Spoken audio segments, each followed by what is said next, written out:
Henry Samuel Florence, Jr. I was born the 29th of March, 1922, in Holiday, Utah. My father is Henry Samuel Florence, and my mother is Abigail Amanda Hinsey. Her father, Ferdinand Fries Hinsey, was a polygamist in the days, early days of the church when the polygamy was practiced. And so mother is a sister of about, I don't know, maybe 44 brothers and sisters, because there were 4 families. He had 4 wives. Ferdinand Fries had 4 wives. My grandmother was Matilda Wall, and all of these wives and Ferdinand Fries lived in Holiday, and he had a house for each one of them, different house for each one of the wives, and they were just in the little neighborhood. And I just can't imagine, even though I was that close to it, what it would be like, to have different wives that you loved and adored just as much as one as the other. Aurora, Georgia, Tally, Florence. I was born May 15th, 1925, the daughter of George Thomas Tally and Olive Clough Tally, and they were wonderful parents. Right from the start, we were taught how to care for the garden and irrigate and hoe weeds. My father and mother started a dairy farm, and so we had probably 12 cows that my 2 brothers and I milked night and morning. And my father even had some bottles painted, branded with the name on them, Florence Jersey Dairy. And we filled these bottles and night and morning, so that there was probably 150, more than that probably, nearly 200 quarts, bottles of milk, which mother would deliver to the neighborhood of Holiday. One of the memories I have during the war, we went on rationing for things like sugar and things that were important. You had to have ration stamps to buy. And mother, when the brethren in 1936 said, get a supply of food. Now, my father didn't make a lot of money. We lived on $72 a month, and a fourth of that, $18, was the rent for the place that we rented. And we lived on that. We had cows to care for, and manure to haul and move, and barns to clean, and hay to put in the barn for next winter, and all of the things that went with the dairy. In fact, my sister found a bottle after some years after the dairy had gone and everything, and in some place on somebody's shelf was a bottle that was for sale, and my goodness, it was the Florence Jersey Dairy bottle. My mother set a good example of raising a family, because that was what she did. And during the Depression, why she quilted quilts for people for money, and she sewed a lot. And they had little tiny spools of thread that they quilted with, and mother would quilt for 5 cents a spool. She'd quilt beautiful quilts.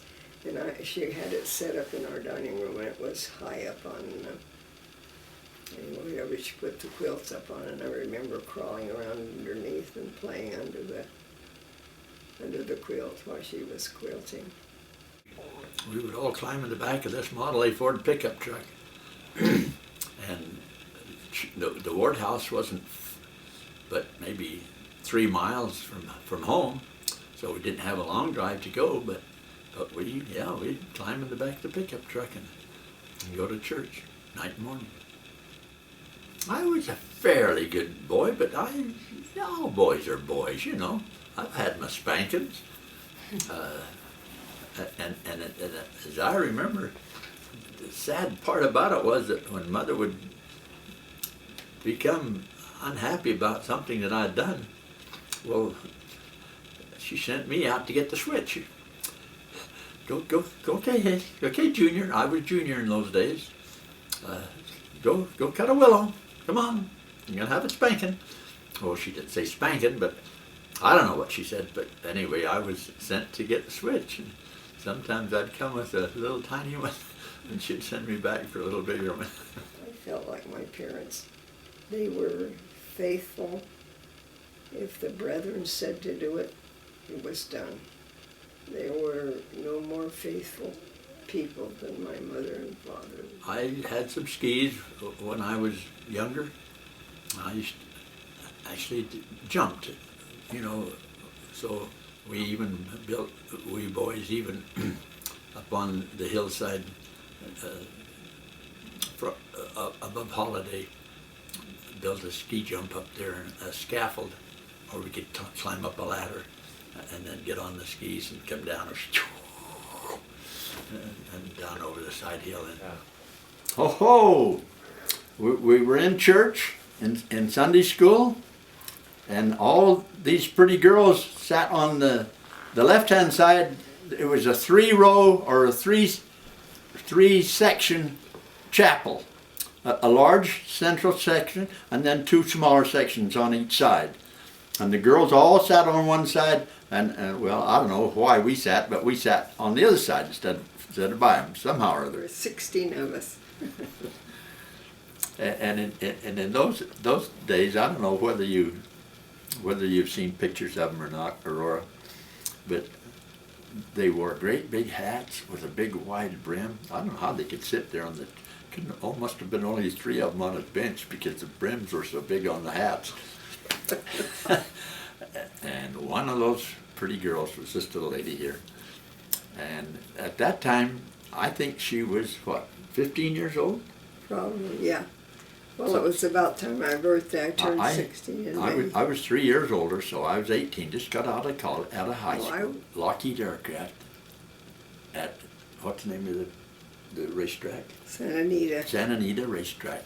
Rented the whole place for an afternoon to put on a big employee party. So I got in touch with her and got a date with her. No, you didn't. Until you got there. Huh?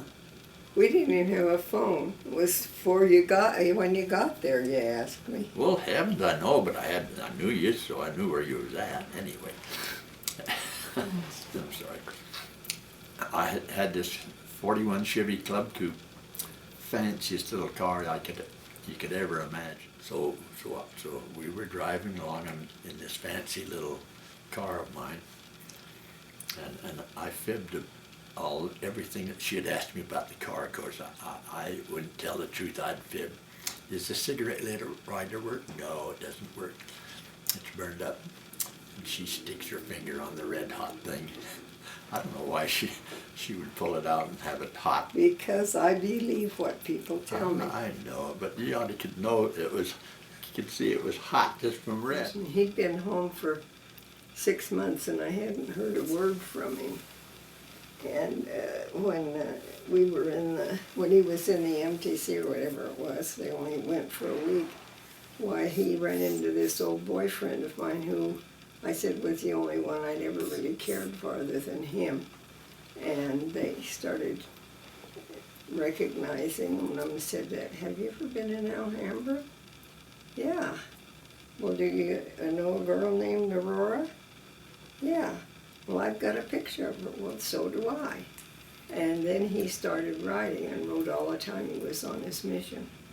When he came, this is the other fellow came home first because he though he was from Arizona, he left from California on his mission because that's where he was living. And we just fell in love again. It was like we'd always been in love. And so he went home and Grandpa came and was there a week or two. And then I began to thinking I was in love with him too, and it was kind of confusing, and I did a lot of praying, and I know my parents did. And so Henry went home, and Mother came in one morning about 7 o'clock, and she said, "Cal's here." Just like that. I didn't want to see him. I didn't want to talk to him. I didn't want to have anything to do with him. And I guess he still wonders what's happened because he leaves them. I'm ready to marry him. When he comes back, I did see him and spend some time with him, but I didn't have anything to do with him. The Lord said, "Henry's the one." Wasn't the Lord that picked him. I mean, it wasn't me that picked him, it was the Lord. Who else would have put up with me but him? I bought a ring in Salt Lake City and had it with me, and we were going to Mutual that night. And so I sprung the ring on her and thought she'd want to go to MIA and show it off to all of her friends, but no, she wanted to go home and show it off to Mom. See if it was all right for her to have it, I think. And so we went back home, and I got on my knees in front of Father and told him I'd like to have his sweet daughter, and I loved her. And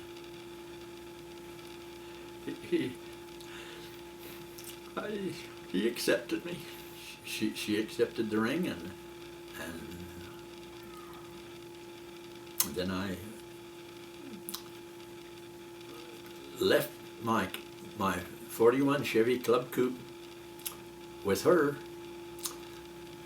and got on the bus. I went back home to be drafted in the Army. In the what? Weren't you in the Navy?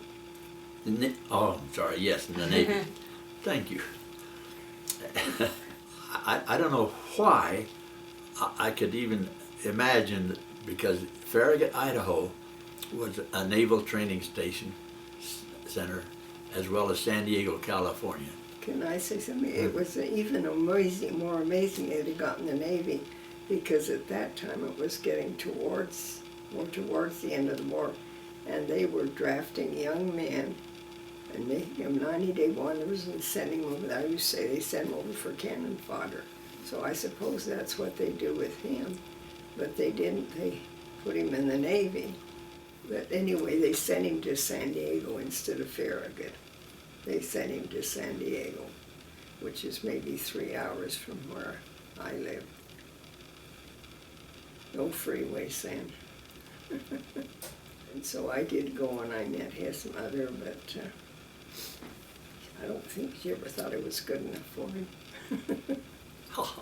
Yes, you can tell. Well, he called on a Monday night, and he said, "If I can get next weekend off, can we get married?" I was in San Diego in boot camp at the time. Well, I hadn't got the week off, and so I said, "I don't know, Mother, can I get married next weekend?" And so he called back on Tuesday night and said for sure that he could get married. At that time, during the war, civilians could buy practically nothing. Not only that, it was after Christmas, which was even a worse time. But fortunately, I worked at J.C. Penney's, and there was a nice lady shop next door. And I had seen a dress I liked and had laid it aside, so I had a wedding dress at least. But hardly anything else was available. But anyway, his parents happened to be visiting down here. So his father went to San Diego to be with him, and his mother and my mother and I got on the bus in Alhambra for Mesa. And because I don't think I would have got married if I couldn't have gotten married in the tent. So we traveled all night in the bus on Thursday night And I think the session was like at 7 o'clock in the morning. So he and his father got in at 2 o'clock on Saturday, the 27th. Afternoon. And we were married at 4 o'clock. And at 8 o'clock we were back on the bus heading for LA. So we got out and walked up to my house. And I can remember, our Sunday school was at 10:30. I can remember getting my bath and getting dressed, and we went to Sunday school. And then after Sunday school, but church wasn't until 7 o'clock at night. And so we spent the most of the rest of the afternoon and part of the evening getting things ready and in the car so we could go down to San Diego. And we then went down, and he had rented this room over a garage which had nothing in it. I don't think anybody had ever lived there. There was a bed in it, and that was all. And so then we spent that night getting down there, and that was his first night that we spent together. And he had to go to work bright and early Monday morning, or back in the Navy. He was transferred then. They had a huge swimming pool out on one of the beaches, Mission Beach it was called. So anyway, all I had to do was to lay on the beach all day, every day. And he'd bring me lunch when they'd bring lunch out to him. So he got into waiting to be in the Naval Air Corps, and he was waiting to go in training for that. But as soon as the war was over, they canceled that and everything, and within 1 week he was in the train headed for Seattle. It was a 13th Naval District, the headquarters of the 13th Naval District. And I got a job there, so we went to work together in the morning. And sometimes he'd come up and see me. And every anniversary, I don't remember all he gave me, or do I even still have it, but he used to give me, on every anniversary, he used to give me something. Up in Seattle, Washington, this was where I was discharged. And so we went home and visited all of the temples on the way home. Which weren't that many. There weren't very many of them. Cardston and Idaho Falls. Yeah. And Logan. So that's about what it was. But anyway, and as I remember, I didn't enroll in school right away. I was going to build ourselves a house. And so I got a job working where they make these cement blocks that you build the walls of a house out of. And my intention was to work there until I'd earned enough to purchase the blocks for the little house I was going to build. And I drew the plans myself, and it wasn't much of a little house, but it suited us, and I built it, and we lived in it while I went to school. I wanted to go to school, and you needed a major, and I had no idea what I wanted to do. Just like that, I needed a major, and so I picked up geology. I had no rhyme or reason for doing it, because I was more of a construction man than anything else. I should have taken some carpentry or something and learned a trade, but instead of that, I took this geology course. I took pre-dental. Well, that's right. In Pasadena College, and I got ready to enroll in dental school. I wasn't accepted. I went down and took a test or two, and carving some teeth and so on, different things, and I wasn't very smart. There just weren't very many dental schools, but that was the Lord's will. How would he ever like saying it? Yeah, I probably didn't want to be dentist anyway, but built our house, and in fact, I think we got pregnant while I was building the house, as far as that goes. But we had delayed having children for 3 years, was it? So, I don't know if you'd say we delayed or not. We did anyway. We did. You're pretty excited when you get that first baby. I loved him so much. I remember thinking, I don't care whether I have anything else or anything. All I want's this baby. You're so excited to finally get a baby. I wasn't born, I was 23 let's see, I was 23 in May and he was born in August. So we got our Samuela. Good morning, I'm Sam, Henry Samuel Florence III, which makes me the oldest son and the first child of Henry Samuel Florence Jr., the son of Henry Samuel Florence Sr. And my oldest son is Henry Samuel Florence IV, and his oldest son is Henry Samuel Florence V.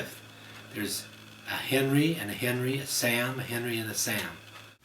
And I didn't want to name Henry Samuel Florence III. His mother was down just before the baby was born, and I already had a name picked out for what I wanted to name my boy. I didn't know it was going to be a boy, but anyway, I had a name picked out because you didn't know then what you were going to have. And anyway, his mother convinced him if it was a boy, it should be Henry Samuel Florence. So we had a boy, and he was Henry Samuel Florence III. Now we've got 5 Henry Samuels. I am Deborah Diane Florence Beck Taylor, and I am the second child of first daughter. At first I wasn't excited, but after I used the idea, I thought it was wonderful to have those two close together, and turned out to be a sweet little girl, and that's when he really grabbed on. He really took care of that little girl. He'd sit and study with her on his lap. My dad was so excited when a little girl came along. And so this is my dad, and with me, and I'm probably 3 months old, and I'm holding his slide rule. You can see his homework right there. And I think he's pretty distracted, and he's pretty happy because he's holding his brand new little girl, who's me. One time, Debbie got mad about something, and she grabbed everything and headed up the sidewalk. She was going to leave home, and he went after her, promised her everything he had if she'd come back home and not leave home. Yeah, they were awfully close. Mother even made him twin clothes once, you know, twin clothes. Yeah, then I graduated and went down to Long Beach. I hired as a Boy Scout executive.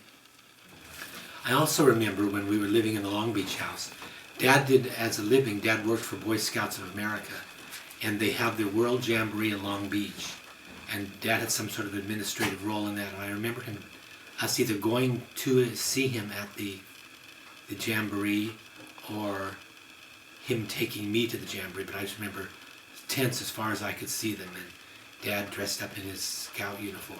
Hi, my name is Rebecca Ann Florence Griffin now. I'm child number 3, dead center, and I am named after Rebecca Kula Langman and Janetta Ann McBride, both members of the Martin and Willie Handcart Company. So I have a humbling heritage to live up to. Becky, she was born over in Long Beach. And you're delighted to get all of them, whatever you get, and you never know ahead of time. We didn't know ahead of time what you were going to get. But it was nice to have the 2 girls. They're 3 years apart, because he had 2 sisters, and he tried to get them raised right. One time he was crying. He was usually in church, maybe they're acting up anyway, and he said, "I tried, and I tried to make them be good, but they won't listen to me." He tried to train his sisters and take care of them. My impressions of my parents.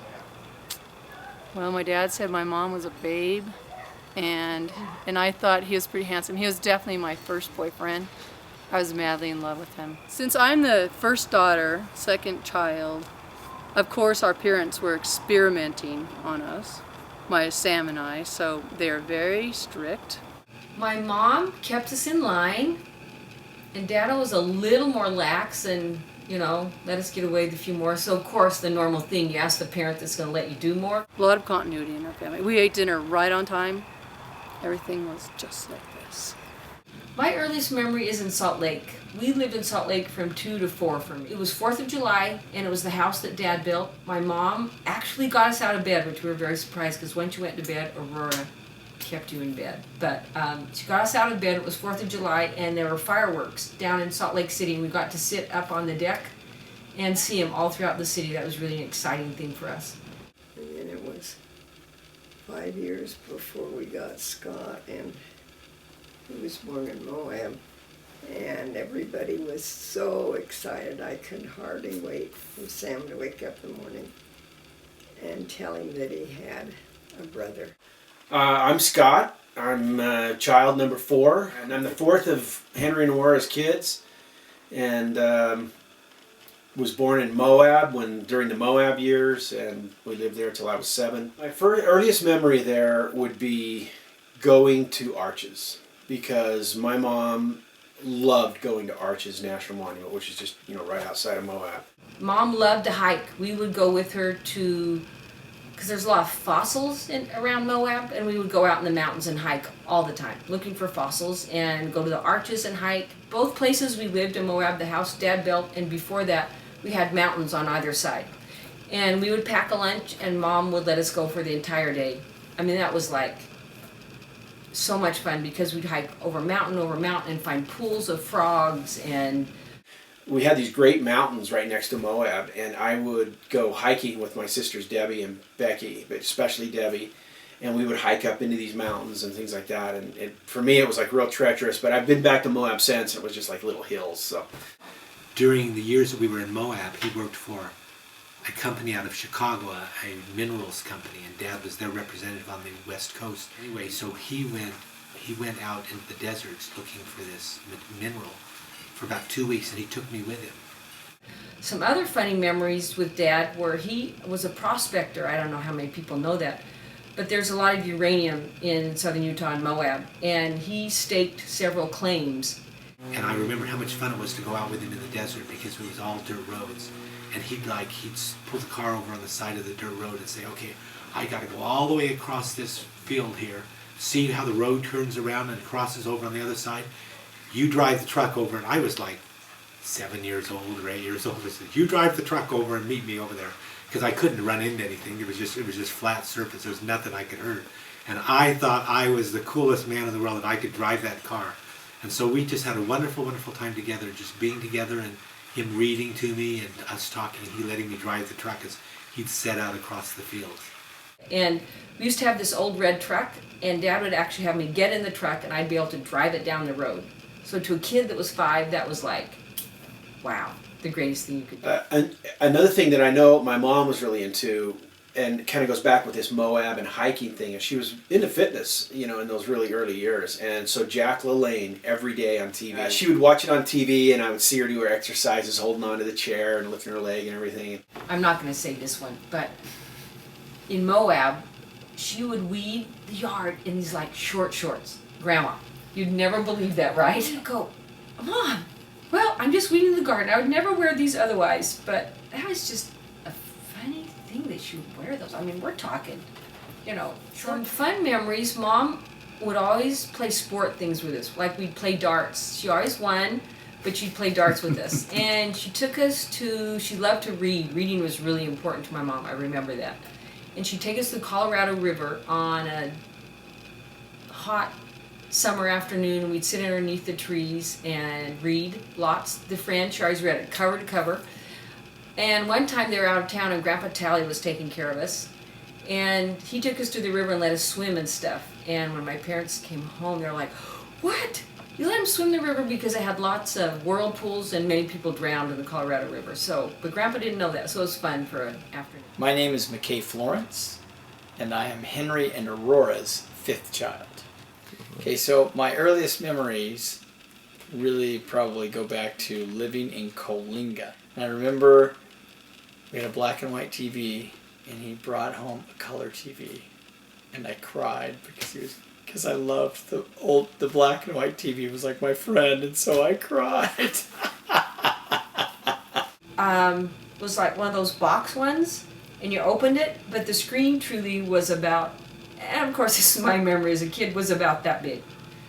You couldn't really see too much. You had to sit really close, but it was really small. Greatest memories about my mother as I was a child and a young person always took a great personal interest in me as an individual. So the day when I came home from school. She wanted me to come sit down and tell her what my day was like, what I was doing. You know, every time I came home from a date or a dance, I couldn't just slip into my room. She wanted me to come in and sit on the bed and tell her about, you know, what went on and who I, you know, what I was doing, that kind of thing. So I always had this sense that my mom really loved me and cared a lot about me, which was, for my dad, the legacy he left for me was always looking out for other people and serving other people. You know, my entire life would get home from work and then he'd be off to go fix somebody's car. The guy, you know, the family down the road whose refrigerator is broken and he'd go get it fixed. Or going out to serve in his church callings. He was always going out to serve other people, help other people all the time. If it's not to church, or if it's not in his own yard or house, or in the neighborhood, helping someone in the neighborhood, then he's asleep. I mean, the guy worked. He is without a doubt the most focused, hardest worker, unmaterialistically motivated, hardest worker I've ever known in my life. Mom and Dad, they both work from early morning until late at night. Dad, until he falls over, literally falls over, works out in his yard or in the house. And I'm sure most people have mentioned their ethic of hard work. And if you do a job, do it well. And don't be afraid to work. Work is good for us. Mom taught us how to clean really well. And I have always been grateful for that, to organize and be cleanly. Not just our home, but ourselves. It was always improving things, fixing things, making things better, making our home beautiful. So he always had his hands busy. Never. And then if he wasn't doing that, he was in the kitchen cooking his great memories of waking up on Saturday mornings to the sound of the egg beater beating against the glass bowl, and I would know, oh, he's making pancakes. And I loved my dad's panners. Another memory, this was in California. My dad's somewhere, you know Dado. If he got a bunch of onions, is because he traded something for some onions. Someone gave him almonds, and he traded almonds for some onions. But anyway, one time he had a bunch of pomegranates, and he was squishing them to make juice so he could make pomegranate jelly, which we loved. And he'd put them between these boards and he'd roll the car back and forth over them. And he also had this machine he'd put him in and he'd grind it. Dad's grinding the pomegranates in this grinder thing, and it was Halloween, and the pomegranate juice was running down the driveway, and little children would come. He said, "Oh, I'm squishing up these heads." In the summer of 1977, we took this trip back east. And this was right before I went on my mission. So I was like 18. And we went back east, and McKay, it was my mom and dad and McKay and I. Dad hooked up with somebody that had a Dodge van with one of those sort of pop tops, you know, and it was a camper. So my dad made a deal with the guy that if he could use his van for the summer, my dad would refurbish the inside, paint the outside, and do some engine work for him. Mom sewed cushions. You know, we totally tricked out the inside of this van. We got a car stereo, put it in there with 8-track that played just in the back so Scott and I could listen to our own stuff and Mom and Dad could listen to their stuff in the front. And painted the exterior. Henry did some engine work on it, and then that was our camper for a month as we did this vacation around the United States. This was like a month plus trip driving, the four of us. And we drove from California all the way to Washington, D.C. and North Carolina and all over in there, and then back and stopped in all kinds of zillions of places in between. Such great memories were had. Scott and I would every day play cards in the back as we drive down the road, you know. We played Crazy Eights, and I can't remember who won the tournament, but I do remember that it was down to the wire. We played like first to 100 games, and I think it was like 199. So we would have played almost like 200 games of Crazy Eights, you know, in the time that we were on the trip, and that was awesome. And you know, that's how my dad would create wonderful experiences for us on what I'm guessing were probably pretty limited means. First of all, Mom and Dad had a wonderful relationship. Dad was like, always treated her like a queen, and I remember she'd always put lipstick on right before Dad came home. I was little. We lived in our first house in Moab. I said, Mom, why do you put on makeup and lipstick? She goes, because my husband's coming home. Dad always set a good example for us about how a man should treat his wife. Mom's needs always outweighed his needs. Always. I remember distinctly that every night when my dad came home, my mom would be in the kitchen and my dad would come in. The first thing he'd do is he'd come and he'd kiss her on the back of her neck in this really kind of a silly way, and she'd giggle, and you know, he would embrace her and tell her he loved her and dance her around the kitchen a little bit. And that was pretty much every night. And we'd all kind of laugh and she'd be embarrassed. He would come home from work, and it wasn't just a peck on the lips. It was arms around, a kiss on the neck, you know, tickling Mom, and she's like, "Oh, Henry!" Or he'd do this big production where if she was sitting down, he'd like go over and pull her collar down and move her hair and give her a big nuzzly kiss on the back of her neck or something. And he'd always kiss her on the back of the neck. We'd all go, ooh.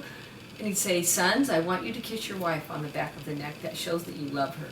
And we all grew up with the example that the men in the house needed to take care of the women in the house.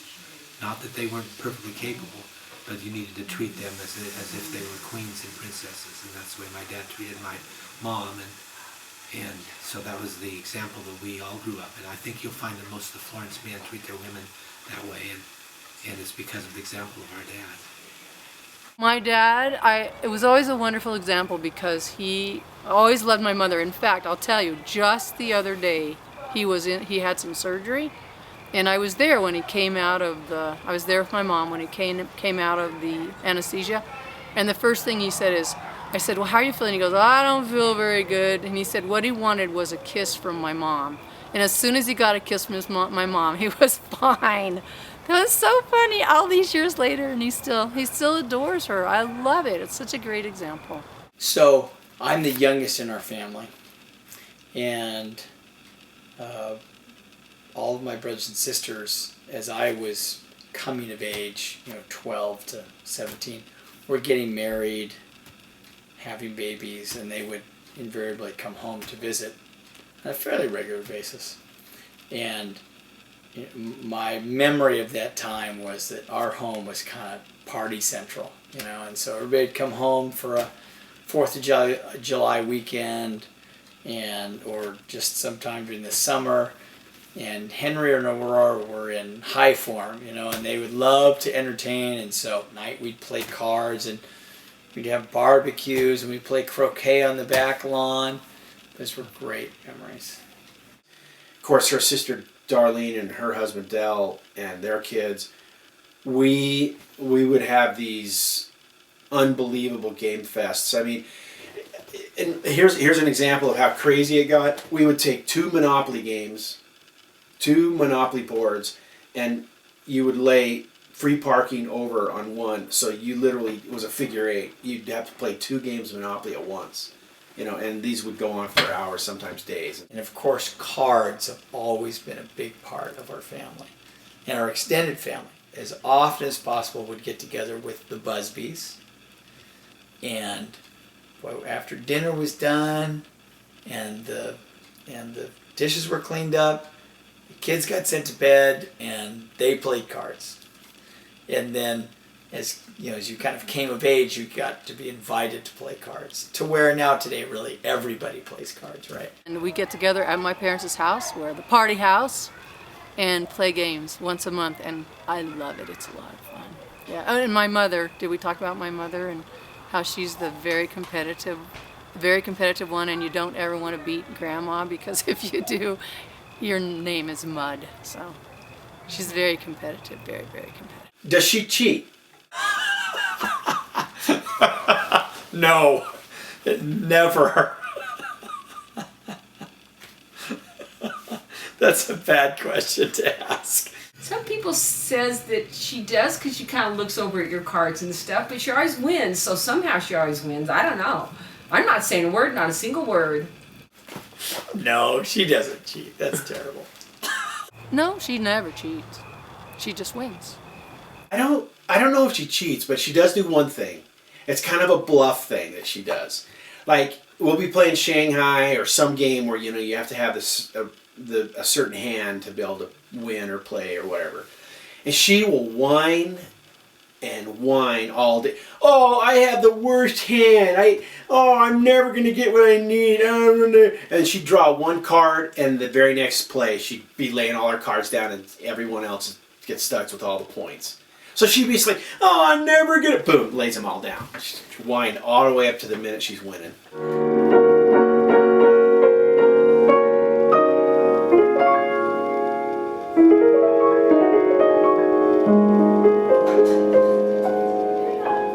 But they were both really hard workers. I mean, if they weren't at the church, or they weren't working around the house or driving the kids around or something, then they were asleep. I mean, they just always were engaged in something. My dad was the bishop in Moab. My mom was the primary president or Relief Society president. You know, all those kinds of things. And so they were very busy. When we lived in Moab, my mother was the stake primary president. And our stake went all the way to Monticello and Blanding. And Monticello was almost an hour away. And so when she had to travel around to visit these other wards, took a lot of her time. I was Relief Society president in was that in Bakersfield? Mm-hmm. No, it was Moab where they released me and put me in state primary president. I didn't like that, but yes. And I loved that, and I'd take Scott, oh gosh, he was somewhere between 2 and 3. And as soon as the kids were off to school in the morning, we'd head out to visit once. And I think there were maybe 6 people there, counting the presidency and myself. I went to teach a lesson there. So then we moved into that ward, and they called me to be, I think it was a counselor first, and then Relief Society president. So that was one reason I started out to visit. And I visited every sister, and especially the young ones who did not come to Relief Society. I visited them and told them how much they were needed. And they started to come. We ended up with 3 nurseries, and we'd have, on work day, we called it then, 80 some odd sisters would be there. Back in those days, they had Relief Society bazaars and different things where they raised money for the Relief Society before there was actually a ward budget. And Mom would go to great effort to make some sort of special cake, some special dessert, you know, which reflected her own skills, of course. And she would prepare them to take them to whatever this event was, to sell it at a carnival or whatever it was. And it was not unusual for us to get up in the morning and find a big hunk of whatever it was she'd made cut out of it and gone, and like a $20 bill sitting in his place, but my dad just bought it right outright, and she never got to take it even. Gosh. You want me to tell? No. You want to tell it? No, if you want to. Well, But yeah, if go you ahead. can't Well, remember. just help me out. Okay. This boy that was here a week or so ago, he had written Grandpa a 4-page letter about what Grandpa had meant to him through the years. And he said something I'd not heard before. He said, I didn't believe the church was true. I didn't think there was anything to it. I didn't want to have anything to do with it. But he happened to be to church, and Grandpa bore his testimony. Must have been testimony. And he said, I decided then, if it meant so much to him, that there must be something to it. And he went ahead and got active and went on a mission, and there he has been ever since. Now tell what you want to. Well, probably Bakersfield is when I had my impact with youth. I worked for Getty Oil Company as a pipeline foreman, And so I supervised the work of maintaining the pipeline. The contractor, I guess we should say, gave me a bus, just a little school bus. And so I brought it home, we painted it, and dolled it up a little bit. It was, I didn't have to do much repair work on it. It was working all right. And so then I would gather up the boys, and we would go over to the Colorado River, which was about 120 miles or 100 miles or so. We got a hold of some canoes, and I had a bus full of these teenage boys, pre-stage boys, and I think one or two teachers, and we just had a wonderful time. We'd go over there, and we had these guys just loved it. One of my boys, Scott, was a little bit younger than the rest of them, but still he came along with us, and we would cook our meals at night and our breakfast and our dinner. And those boys were touched by the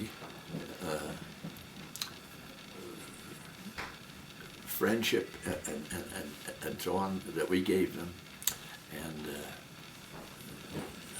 I got some wonderful letters over the years later on, recalling those days and the things that we did as explorers or pre-stage boys. He was forever going out to get somebody, going to get one of those young men and bring them to priesthood or bring them to sacrament meeting. And there are several of them that stay in touch with him to this day and consider him one of their great mentors. We went to a funeral. Whose was it that we went to? And anyway, one of the young men there was her son. So he was older. And he had his older sons with him. And he came up to Dad and he said, "I want you to meet the man that got me on my mission, that changed my life." I've never met anyone who was so willing to serve, so aware of other people's needs in the ward, so at whatever age. And they never said no to a calling. When my mom was like 80 years old or something, she was like the Laurel leader in Lehigh. I just like, wow, awesome. When he wanted to get married all the time, I did not want to get married. I wanted to graduate from college, and I wanted to travel, and I wanted to go on a mission. I really wanted to go on a mission, and I said to him, told him these things I wanted to do, and he would say to me, "Well, we'll go on a mission after our kids are grown." And so I didn't know that we would go and go and go. When you talk about example and showing an example of faith in the gospel and everything, I mean, hello, 6 missions for the church. The first one 2+ years as a youth for Henry, and then he's been on 5 missions, with his wife. My parents served 5 missions, and it was hard to let them go. It's hard because you want them to be there for the blessing, and you want them. Oh yeah, the first baby, the first wedding, first mission, they were gone for all those for me, but you want them to be there, and so it's a big sacrifice for the family. Besides, it's a sacrifice for them. Our first mission together was to England as a proselyting mission. 2 of the missions were work missions, so we built a house and repaired other farmhouses and so on of the church.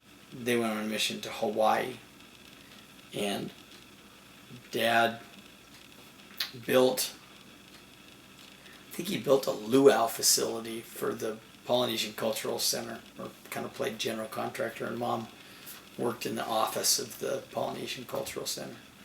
And then they went back to England again, this time to serve as temple missionaries. Besides the personal growth that they had and the blessings that came to all of us from that is the example it set for all the missionaries in our family. So I don't know how you could show greater devotion to the Lord or the gospel than donating so many years in full-time missionary service. And they, of course, are following the example of their parents. Grandma's parents served a mission, and Dad's parents served several missions in the islands. And it's a family tradition that they're carrying out, and we hope to continue. I think if Henry and Aurora have a legacy, it's generosity. My dad has always been selfless in regard to the needs of others. He put their needs over his own. It's always been that way. I always remember Dad going and helping people in times of need. In Moab, he would go help people, farmers in their farms, and people of need that didn't have a car or didn't have food. I remember him giving things away. And he had a good example of that from his father. One of the early memories I have of going to church with Granddad Florence was, he lived in Salt Lake, and the more affluent men had these big, long wool coats that they would wear in the wintertime when they went to church, and there was a coat rack where they'd hang all their coats. It was even a little room where everybody hung all their coats and their galoshes and their rain gear and whatever, their snow boots. And Grandfather came out after church to pick his coat up, and his coat was gone. And then this, by our standards, this would be a $400 or $600 wool coat.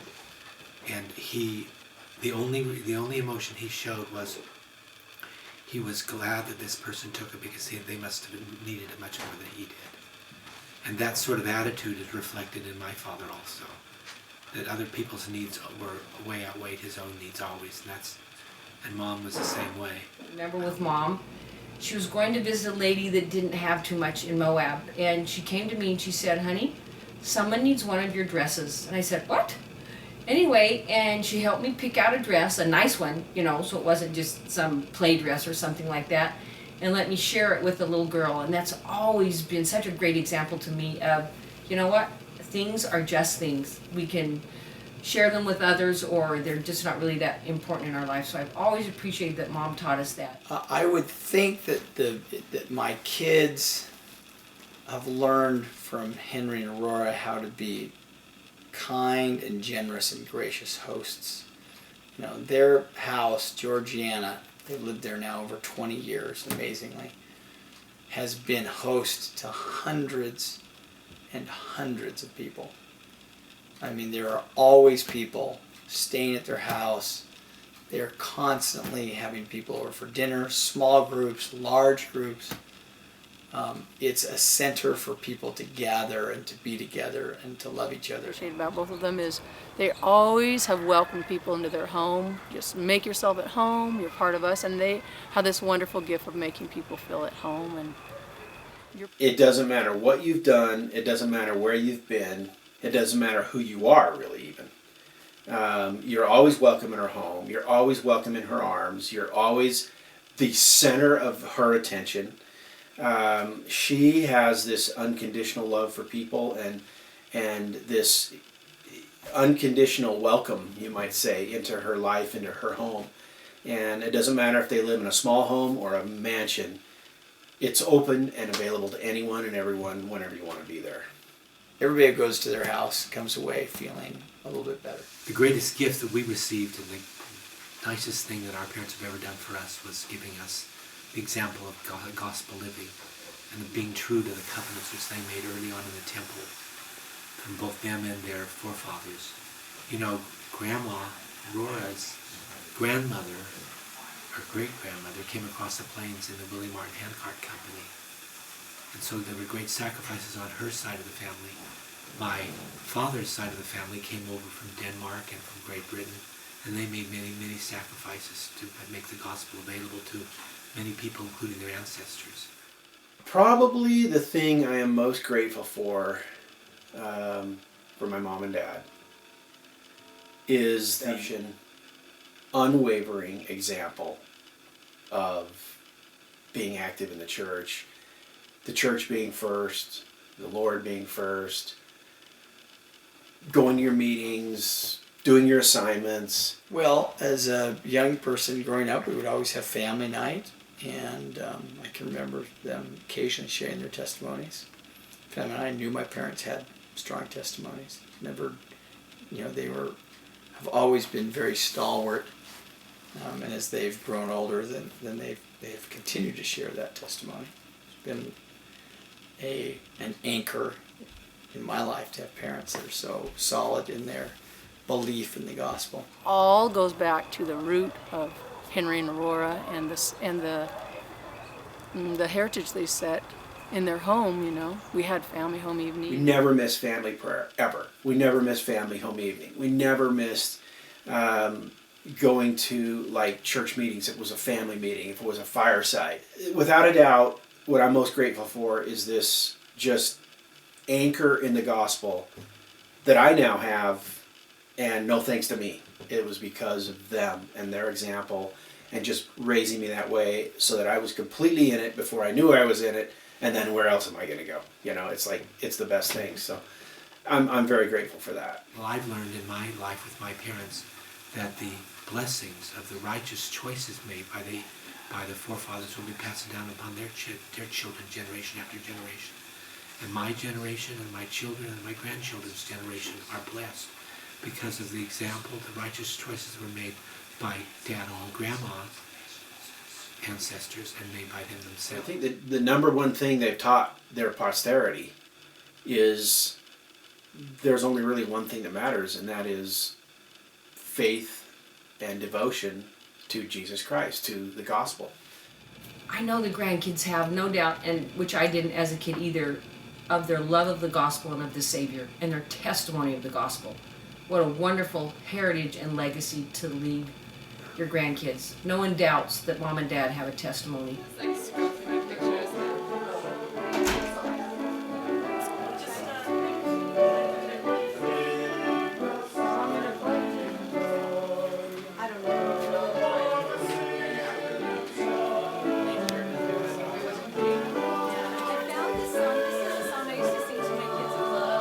Christmas Eve is coming soon. Now you dear old man, whisper what you'll bring to me. Tell me. Was dressed all in fur from his head to his foot, and his clothes were all tarnished with ashes and soot. This is the new star, shining so bright, lighting the world on this first Christmas night. Do they have a favorite child? I know how to answer that. No, I wouldn't say that. I mean, they probably do, but I would never know. Yeah, of course. Sam is a boy, so my mother, that would be her favorite child. And I'm definitely my father's favorite child because, I showed you the picture. So. Yeah, McKay. No, McKay's mom and dad's favorite child. I'd have to say it's Sam. I mean, look at that guy. I mean, he virtuoso on the piano. He's been unbelievably faithful all the years growing up and married. He's never done anything to displease his parents or embarrass them. I've done all those things. He's like the all-American guy. He's incredibly good looking. He's super witty. He's like the golden child. I would have to say definitely Sam is Henry Aurora's favorite. Well, he's lying. He's their favorite They child. love us all. No, they don't have any favorites. Well, I'll tell you what, the answer to that one, I do know the answer to that. I am their favorite child. And if you ask Debbie, she's going to say she's their favorite child. And Becky and McKay and Scott are all going to say they're their favorite child. And you know why? Because they are. They treat each one of us, when we're alone with them, as if we are their favorite child. Pull up, but anybody that came through the Depression and the World War II, it's like, use it up. Scott will give that phrase to you because he knows it. Use it up, wear it out, do without, all that stuff. Oh wait, let me say it for a minute.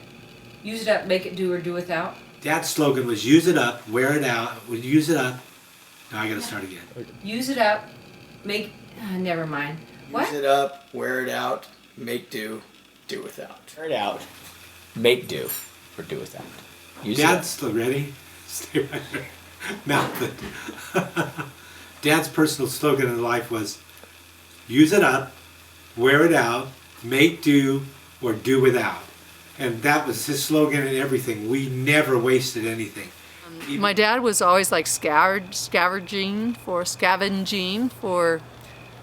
reduced price food, and You know, so if he would come across a field that had recently been harvested, he would have no second thought about pulling over and gleaning that field for the produce that had been left behind. I still have vivid memories of him showing up on a hot summer afternoon with a backseat literally full of carrots or watermelons or potatoes. and so I know one time in a little place called La Salle, there was a restaurant going out of business. So they had all these cans, and like they'd be the giant can, the gallon can, and so he got like collard greens or something like that. And in my memory, it can't be right, but in my mind we had a plate with collard greens on it, and high, and like pretty soon you start gagging, and then Dad's going, don't you do that, don't you do that. And you had to sit there until you ate the whole thing, or until you went to bed, you know. Those are our memories of that. And one of the things was a big industrial sized can of sweet potatoes. You know, like when you buy sweet potatoes for Thanksgiving time, they're in that kind of water, right? That sweet potato water, unsweetened. But so we used the sweet potatoes, and Dad did not want to waste the juice, so he made punch out of it. He added water and sugar, and we had sweet potato punch. And we all went, oh, Dad, this is terrible. It's the only thing I ever saw Dad throw away. He took a drink of it himself, and I know they went and dumped it out in the sink because it was horrible. But it just reflects Dad's attitude. You never waste anything. Sweet potato punch. Dad worked in a mine, as most everyone knows, and I don't remember what happened to the ewes, the mother lambs, but they died or they refused to feed their babies or something, and so Dad brought them all home to our house in Moab and made this chicken wire little coop for them. And I remember a ton. There's probably only like 3 or 4, but anyway, we had a bunch of lambs, and my job was to feed them with a bottle. Every day I had to come home from school at lunchtime and feed all of them with a bottle, and if I was late getting back to school, oh well, I had to feed those lambs the bottle. And then one time, Dad took them away, and I said, oh, where'd the lambs go? And he said, oh, they're just out the end of the street at Brother so-and-so's house, and we'd go down there and visit them, and then one day, he wouldn't let us go down there anymore, and the lambs were no longer, and we started having lamb chops for dinner. Oh, that made us so sad. He would go to the Carnation dairy where they produced dairy products in Bakersfield, and he'd come home with spoiled chocolate milk, sour chocolate milk, and he'd make pancakes with it. And I loved it. I thought it was awesome, you know. But when you would describe it, you go, yeah, we had sour chocolate milk, but my dad made pancakes. I think people would think that was crazy. But to Henry, you know, this was food product that was still very usable. When I was 9, 10 years old, I developed a real fascination with ventriloquism, and I wanted to have a ventriloquist doll. So my dad, did he buy me a ventriloquist dummy? No. He made me a ventriloquist dummy, and I'll never forget, developed a little trigger spring system so that, you know, I could pull on a little metal string and it would make the mouth move, right? My first ventriloquist doll was a paper mache ventriloquist doll that my dad made from scratch. How cool is that? He's always been resourceful and made do with what he had, and sometimes I remember once he needed a car part for an engine and the stores were closed, and he made it. And it worked, and the cars ran. The neighbors across the street had a swimming pool. So he made a boat for our G.I. Joes, and the boat was made out of chicken wire that he then covered in some leftover upholstery fabric. It was actually floral upholstery fabric. And then he put fiberglass resin on that. So it would be, and then poured some concrete in the bottom of it. And I had a boat, and it was great. I mean, we loved to put our G.I. Joes in the boat and play with it in this pool. And that was one of my favorite toys that my dad made it for me. It wasn't something he ran down to Toys R Us and bought. He made it. Every one of the children, we do this to our own children, and they'll do it to their children, and it'll go on forever. Well, I know they have 5 children. Okay. And I think Taggart was grandchild number 28. 27, 28, or 29, something like that. So I'm going to say 28. I don't know. A whole bunch. 9, 30? So many generations going on here. Grandchildren. So then let's see, 25. Ask me how many great grandchildren they have. I haven't a clue. But it's well over 50. No, I think it's like 40 something. How many grandchildren there are? There are 28 grandchildren. The reason I know that is because there were 26 for a long time. And then along came Adeline.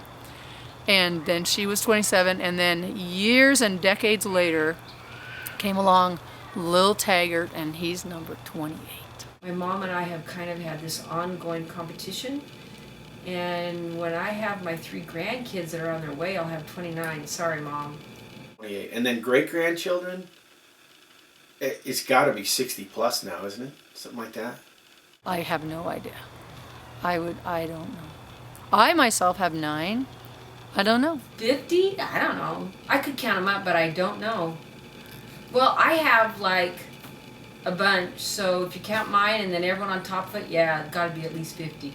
Mom, just about every time you see her, she comments on how lucky she is to have such wonderful, wonderful kids and grandkids and in-laws. I have 28 grandchildren. I thought I was all through with Addie, and then little Tag came along. And then I just haven't had a chance to count since I had 40 greats, but I don't think we've had 10, but we've had several more greats. Time everybody gets through, there ought to be a lot of them. But you don't think about all those things. Gosh, we lived a long time, didn't we? Mom and Dad, I've outlined in some of the things that I've spoken about the great blessings that you are in our lives. And I've told you before, but I'll tell you again. The greatest gift you've ever given us is your testimony of the gospel and your commitment to your covenants and your commitment to the kingdom.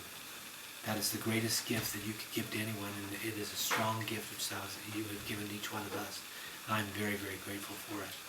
Mom and Dad, your love, your commitment to us, your undying support, your unconditional love and support to us. We knew that we could turn to you. We've always been able to turn to you if we needed to in any way.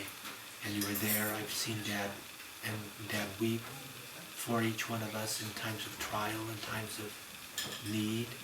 And I know Mom prays for us many times every day, and I love you both for that, and I do the same for my children. And I don't know if that comes naturally or if that's something that you've given us as a gift. But whatever it is, I appreciate it, and I love you for it. And I thank you for all that you've done for us, spiritually, monetarily, emotionally, physically. Thanks. What do I want to tell my mom and dad? When it comes down to it, I love you, love you, love you. I am so indebted to you because I was the worst possible child and teenager, and you know it, and you still love me and forgive me, and you tell me you love me all the time, and I am one lucky woman, and I love you so much. I just want to say thank you. Thank you for being the most incredible parents in the entire world. I am so fortunate, and I'm very grateful. So thank you. Thank you for everything. What I would want to say to Mom and Dad is a simple thanks. Thank you for taking me to church.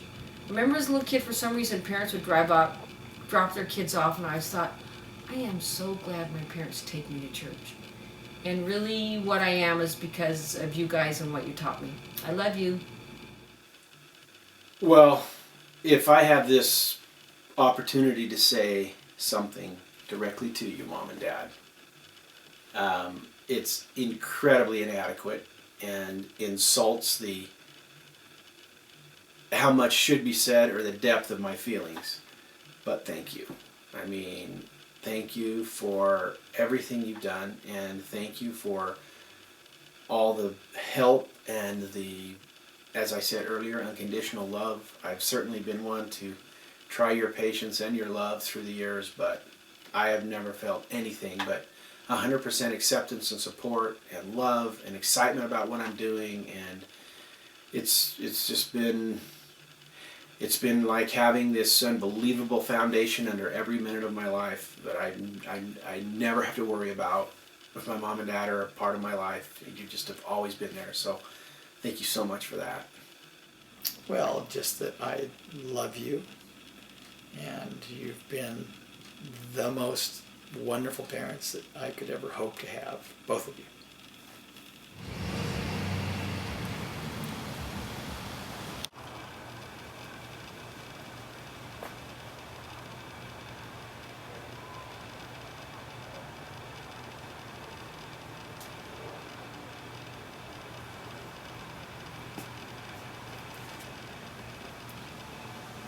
My dad has obviously some sayings that he is very well known for. Fine situation! It's just a fine situation! Dad, burn it! Quit your belly aching and get over here. That's how he would say it. Great balls of Friday! And then Dad's going, don't you do that, don't you do that. A phrase that Aurora would use when she got really mad was Pete Inkle. I mean, I don't know where in the world that came from, but she'd say, Pete Inkle! And she'd like feel guilty for saying it or something. It's like some massive swear word. I don't know what it means, but that's a word I remember growing up. Pete Inkle. Yeah, did my dad tell you about that? He's not going. Here, Mom, and help. Shame on you. You have to get him going right. You gotta go in the right direction, Georgia. Well, I headed him that way, but he didn't. Then he just keeps Sorry, getting he's old.